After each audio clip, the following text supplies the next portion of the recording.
So we've talked a little bit about definitions of civil wars and different kinds of violence and tried to kind of tackle that qualitatively in terms of how we use language. Social scientists, when they work with concepts like civil war, try to get a little bit more systematic and to think through what those definitions actually mean in practice and how would we measure that and how would we know it when we see it. And that requires a little bit more rigor. Now, there are dozens of different conflict data sets out there, and they all use slightly different definitions of what a civil war means or what a conflict means. I'm going to talk us through a definition that was developed by Nicholas Sambanis that I think is particularly good, and I think Nicholas Sambanis approaches this with a level of rigor that is useful when thinking through this idea of operationalizing civil wars. You know exactly how he tackled a variety of different points and can see the decisions that he made. So I'd like to talk through his classification system. Now, his definition uses this necessary and sufficient conditions framework. So the idea is that we're going to narrow in on our concept by chipping away pieces that we don't want and saying, so if something's going to be a civil war, it must have these things, it must have this condition met, and that chips away other things. And when we've essentially sculpted our definition the way we want with these necessary conditions, and we've eliminated everything that's not a civil war, and everything that's not included in this, and all civil wars are left sort of included in our definition, then we can say we have a sufficient definition, that jointly all those necessary conditions are jointly sufficient. So that's what we're trying to produce with this definition.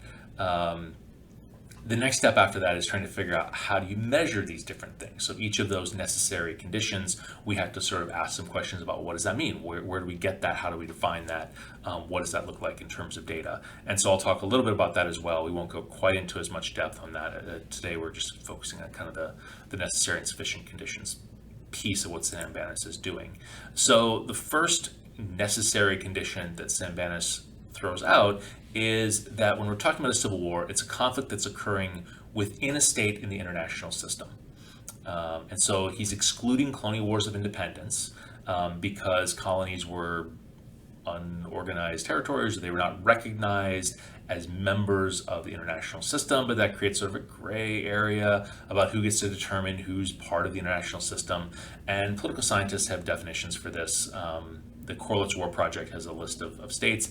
It's not comprehensive, but it's widely used. And for that, membership in the UN is oftentimes used as an indicator that a state is a member of a sovereign member of the state system. Prior to the UN, I think it's if the British and the French, or the British or the French, had a diplomatic exchange with you, then you were likely recognized as a sovereign member of the international community, and therefore could have a civil war under Sambanis' definition. Okay.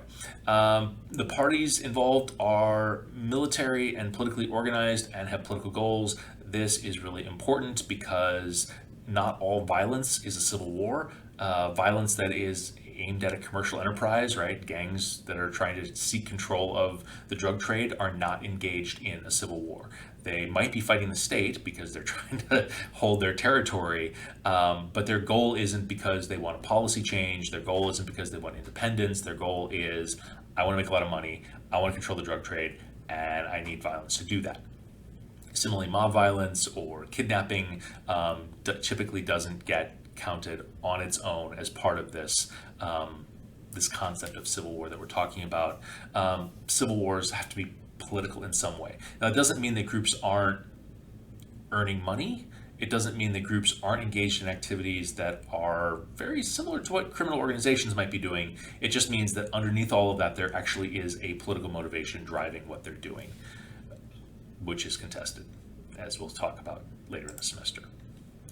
Okay, the government or its proxy must be a combatant in the conflict, right? So it not only has to be taking place within a sovereign state, but the government of that sovereign state has to be directly or indirectly involved, right? So obviously, if the government is fielding its military, that's fine. But we have conflicts in which the government chose to not deploy its regular forces, but instead worked with militias. So I think in the Darfur conflict in Sudan, the state sort of unleashed Janjaweed kind of nomadic tribespeople to attack villages on behalf of the government. And so we would consider that a civil war because even though the government is sort of mostly hands off in this conflict, it's initiating the violence, or at least has an actor participating in the violence. Rebels must be located or rebels must be locally located and recruited and organized, or at least have ties to a group. So outside entities that are mobilizing and coming in are engaged in invasion, either directly in the case of like armies rolling across borders, or indirectly. I think when Pakistan and India gained independence, there was a dispute over Kashmir, and Pakistan sort of riled up local militias on sort of the Pakistani side of the Kashmir territory, and had them roll into the Indian-controlled part, or into Indian-controlled Kashmir, with the idea of, we'll kick this off, but we'll conduct our invasion without being obvious about what we're doing. So again, we don't want those kind of conflicts, which are really interstate conflicts, sort of bound up in our definition, and so there has to be some sort of local tie to the group. Even if we're talking about a group like the Taliban or the Mujahideen during the Afghan civil war in the 1980s, where a lot of the recruitment was taking place in refugee camps that were based in Pakistan, the groups were operating in Afghanistan because they had ties to Afghanistan. That was where the population they were drawing from was based. And so we would say, yeah, that's a civil war, even if a lot of it is taking place outside of the actual country in terms of recruitment and training. Okay, high levels of violence that must be sustained. I think people would generally go along with this as part of a definition of a civil war, that civil wars kill a lot of people, but when we actually try to like nail down what a lot means, it gets tricky. Again, I sometimes contrast sort of civil wars versus the civil wars in general in the modern sense, and how political scientists work with it, with what I think many Americans have as sort of their default expectation of a civil war, which is the American Civil War, which killed hundreds of thousands of people. That's a very high death toll for civil wars. Typically, political scientists use 1,000 as a threshold for considering something to be a war. And the Correlates War Project uses 1,000 battle deaths for interstate wars, and for civil wars it's just 1,000 deaths total. Sambanis uses a slightly different definition. He says there should be at least 500 to 1,000 deaths in the first year, and then or you can have a civil war that produces 1,000 cumulative deaths over a 3-year period. And so he sets a little bit of a lower bar, but the idea is that there should be some sort of level of sustained violence. And he also notes that the weaker party needs to also be able to inflict death onto the stronger party, which actually is an important thing. We want to differentiate civil wars from one-sided violence, and so Sambanis says the weaker party has to be inflicting at least 100 deaths a year on the stronger side for us to consider this to be an actual civil war, rather than just the stronger side committing atrocities against a largely defenseless other side. I should flag here that 1,000 death threshold that we oftentimes use in the social sciences is maybe not great. 1,000 deaths in in the Solomon Islands is a cataclysmic conflict. 1,000 deaths in China as a percent of the overall population. I don't want to diminish 1,000 deaths, but as a percent of the overall population, it is a much less noticeable phenomenon.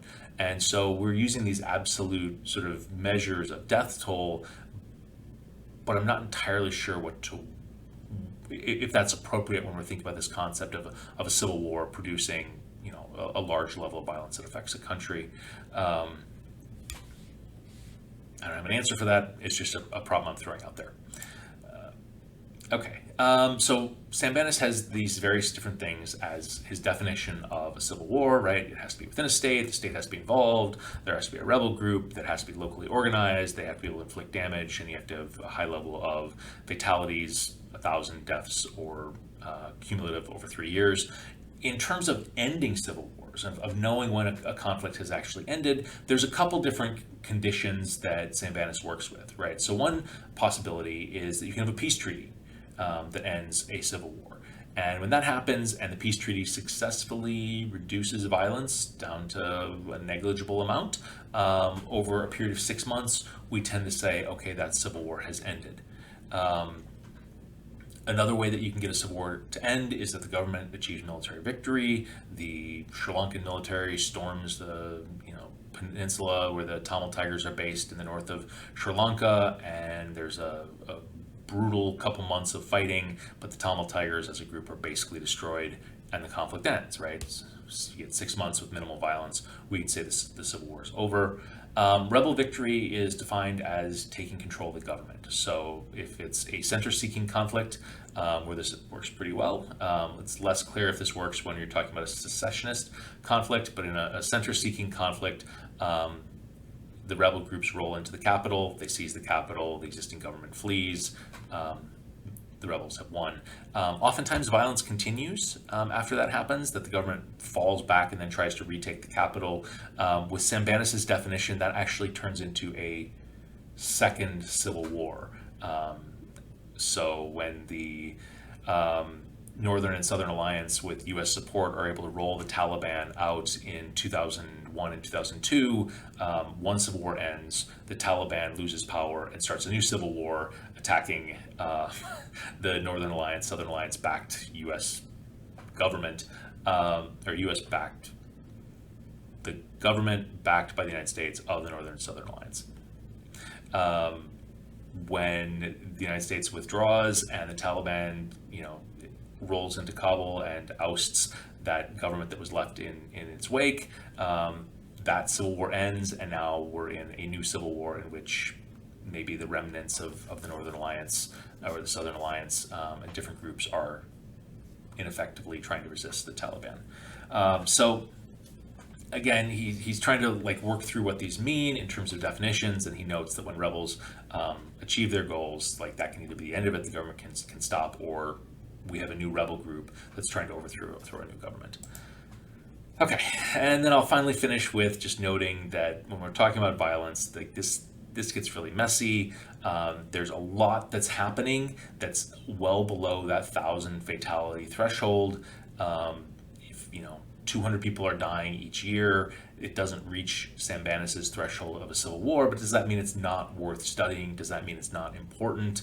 And I think most scholars have come around to the idea of civil war and these kind of conflicts. It really exists on a continuum, and that while they certainly, by the time they reach 1,000 battle deaths, there's something really significant. Like the rebel groups have gained a significant enough foothold that this is going to be a long-term problem for the state, but there's still conflict that can be percolating and causing 20 to 100 deaths a year, maybe in the range of 200 to 1,000. We have sort of what we might call interstate conflict, but we're maybe not ready to call it a war quite yet.